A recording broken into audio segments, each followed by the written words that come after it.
Sziasztok, üdvözöllek titeket innen a Gödöllői S80-as vonatról, a keletiből.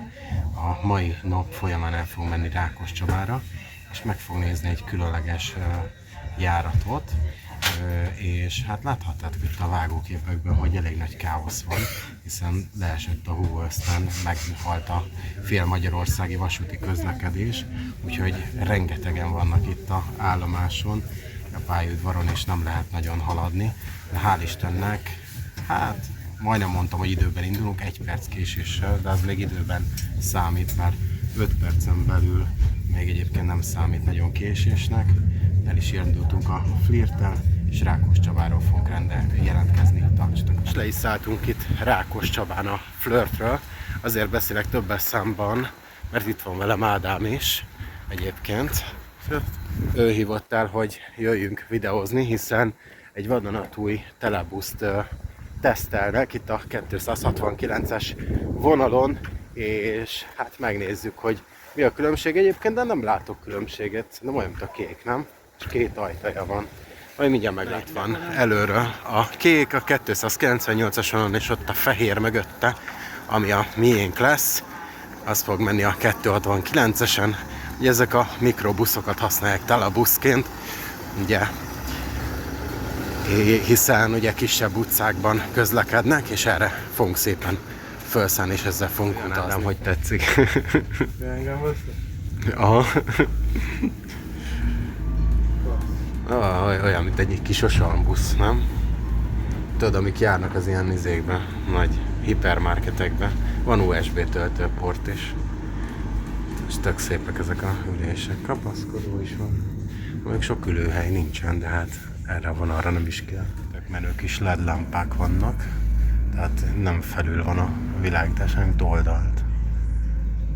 És ilyen a buszocska. Látjátok, nem a szabványos, de plüssülés. Hát ilyen a hátsó ablakból. Hát az se sokszor fordul elő az én videózásom során, hogy mikrobuszozunk. Mert amerre én járok, arra nem közlekedik nagyon mikrobusz. Meg nem is szoktam ilyeneket bemutatni. De hát ugye ilyen pici utcákban más nagyobb járművel nem lehet kanyarogni. Úgyhogy kell ide a kis mobilis eszköz. Látjátok, 30-as zónába jövünk fekvőrendőrrel, itt kertes házas övezetben. Ugye itt a kertes házakat hivatott kiszolgálni, illetve ráhordani innen az embereket a nagy vasútra. Itt láthattátok Rákoscsaba vasútállomásra, onnan a keleti felé lehet tovább utazni. Egyébként az akadálymentesség jegyében a busz hátulja az alacsony padlós és lenyitható rámpája is van, tehát kerekesszékes utasok is tudják könnyen használni.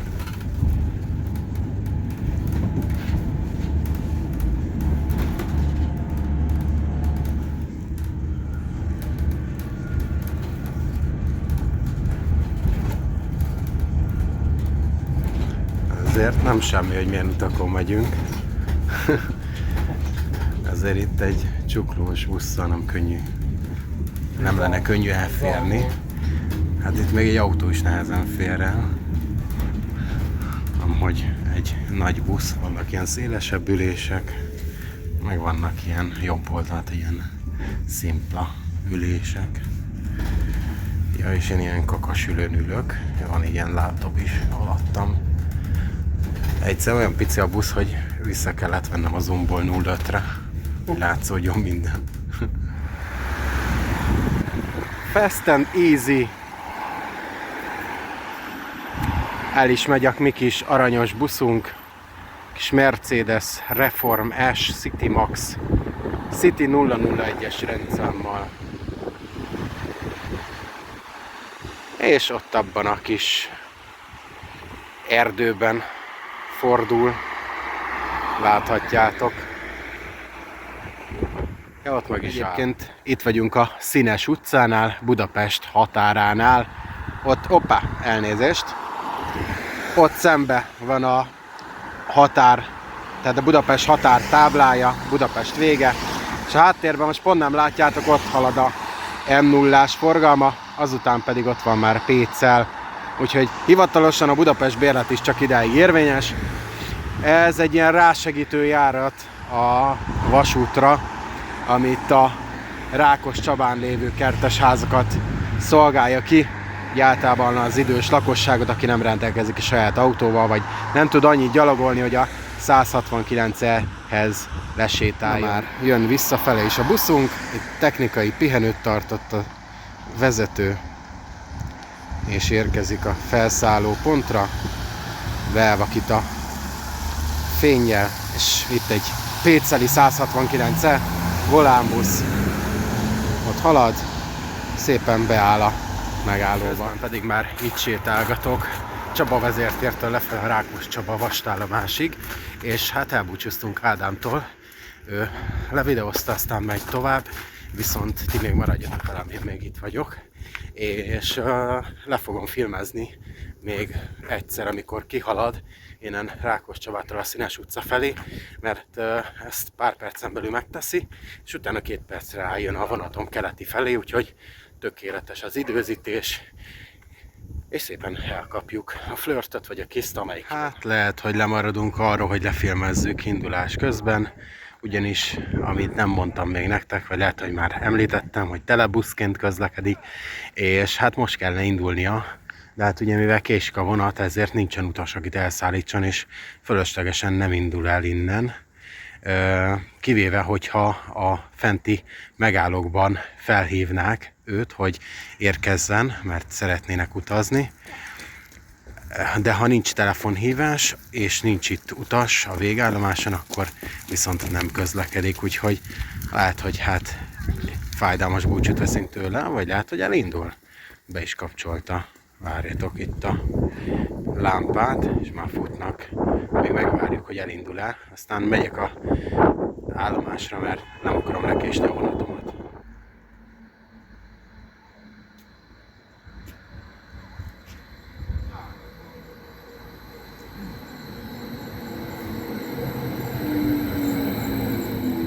Hát nem vártuk meg a indulását, hiszen megjött a vonatom, ott áll még bent a végállomáson, de hát remélem így is meg tudtam mutatni pár vágóképben, és megyünk tovább.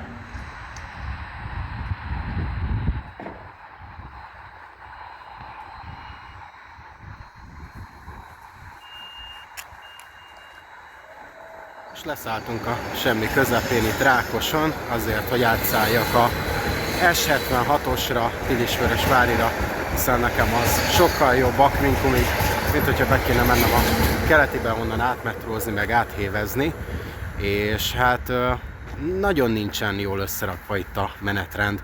Én még mindig pipa vagyok, hogy sikerült egy ilyen jó vonalat fejleszteni, mint az S76, ami végre Budapest belvárosának érintése nélkül köt össze városrészeket, és újra járható Rákospalotai körvasút. Erre mi történik? Felhívjuk utasaink figyelmét, hogy a téli időjárás miatt a peronok és a lépcsők csúszósak. Kérjük, fokozott figyelemmel közlekedjenek. Ne, tényleg? Köszönöm szépen az információt, nem jártam fizikára. Szóval, de egyébként kötelezettség ezt bemondani, mert ha baleset van, akkor ők mossák kezüket, hogy nem miattuk történt, mivel ők felhívták erre a figyelmet. Szóval a lényeg az, hogy nagyon jól megcsinálták ezt a Rákospalotai körvasutat, és a mai napig nem jutottunk el arra a szintre, hogy innen Rákos állomástól tovább közlekedjen, akár Gödöllőig, mert szerintem az lenne a legjobb, hogyha Gödöllőre elmenne, de már az is hatalmas segítség lenne, hogyha az S80-as személyvonathoz lenne kapcsolata, mert az Agria Interrégióval fölösleges, hogy legyen, mert az meg sem állít, és a Mátra Interrégió főleg nem, a Sűsápi vonat meg kit érdekel. Nem tudom, hogy mérték fel az igényeket, hogy Sűsápról többen átszállnak Pilisvörösvár felé. Szerintem Gödöllő azért jelentősebb város, már bocsássanak meg a sűsápiak, meg arra laknak. Szerintem Gödöllő, Pécel, Isasszeg, ezek jelentősebb városok, meg 60 ahhoz, hogy vele legyen kapcsolata. Vagy legalábbis megoldhatták volna úgy, hogy oké, legyen a Sűsápival kapcsolata, csak akkor közlekedjen tovább Gödöllő felé az S76. Ne itt a semmi közepén kelljen átszállni, majdnem fél órát fagyoskodni itt a mínuszokban. Jó, azért túlzásokban sem esünk, azért nincsenek mínuszok, csak havazott, meg Az a baj egyébként, hogy nincs hideg, csak fúj a szél. És ha fúj a szél, akkor még hidegebbnek érzi az ember az időjárást. Úgyhogy itt dekkolunk egy picikét, körbenézünk Rákoson, aztán felszállunk az esőt. Na és egy áthaladó vonat, az elején román kocsik voltak, itt a végén magyar kocsik, egy Trax húzta, és annyira utálom Rákos állomást, hiszen itt semmi nincs. Tehát itt gyakorlatilag itt rohadsz. A semmi közepén, még egy kocsma sincs nyitva, Rákos legalább ennyiből jobb, hogy ott legalább ott van Ricsinek a törzshelye. Hát egy melegedő van, hát megnézzünk, de szerintem hiába van szolgálat, mosdó nincsen, úgy vannak vele, hogy Pisybe bírt ki a vonatig, amíg megérkezik. Tudom, mert voltam már bent a várakozó teremben, és hát ilyen 1000 éves fapadok vannak, meg úgy néz ki, mint valami általános iskolai tornaterem van a váróterem. Hát most nem megyek oda be, mert nagyon sokan bent ülnek, tehát szabadülőhely nagyon nincsen. Nagyon fázósak, oda beülhetnek, de igazából semmi, se egy WC, se egy büfé, sőt még egy pénztár sincs. De legalább jó hír, hogy 0-24-ben nyitva van a váróterem, tehát bármikor be lehet ülni, akár hajnali 2-kor is. És hát akkor inkább úgy gondoltam, hogy megnézzük itt a járgányokat. Láthatjátok, hogy van egy horvát vonat, ott pedig egy magyar vonat. Egyébként ugyanaz a kettő, csak más céghez tartoznak.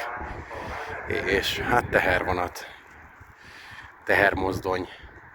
És azra vigyázni kell, egyébként nagyon nem szabad itt mászkálni, mert nagyon sok áthaladó vonat van, ugye az interrégiók meg a intercityk, úgyhogy ezért oda kell figyelni, és ha jól tudom, ide fog érkezni az 5-ösre, mert mindig ide jön a Pilisvörösvári, de egyébként nem tudom, miért Pilisvörösvár van kiírva, Pilis Csabáig járt eddig az eset. Hoppá. Itt megy egy Trax, egy Intercity, ott állt egy Flirt S60-as, most pont kitakarja, és jön egy KISZ nagy sebességgel, és pont nem látom, de IR87, magyarul akkor egy Agri Interrégió, és ott áll a Flirt. Itt ülünk az S76-oson, és kész csoda, mert körülbelül 5 perc érkezett be a vonat, és már fordult is vissza, úgyhogy azért nem mindent érintett itt a havazás. Az elővárosi vonatok egyébként tök pontosan közlekednek, úgyhogy innen meg szeretném köszönni a figyelmet, és hogy velem tartottatok. Találkozunk legközelebb is, egy sokkal izgalmasabb videóban, de azért remélem ezt is élveztétek. Ha igen, akkor ne felejtsétek el, tudjátok, meg feliratkozásom a csatornára, hogy meglegyen a 3000, és mit mondjak még? Annyit, hogy sziasztok!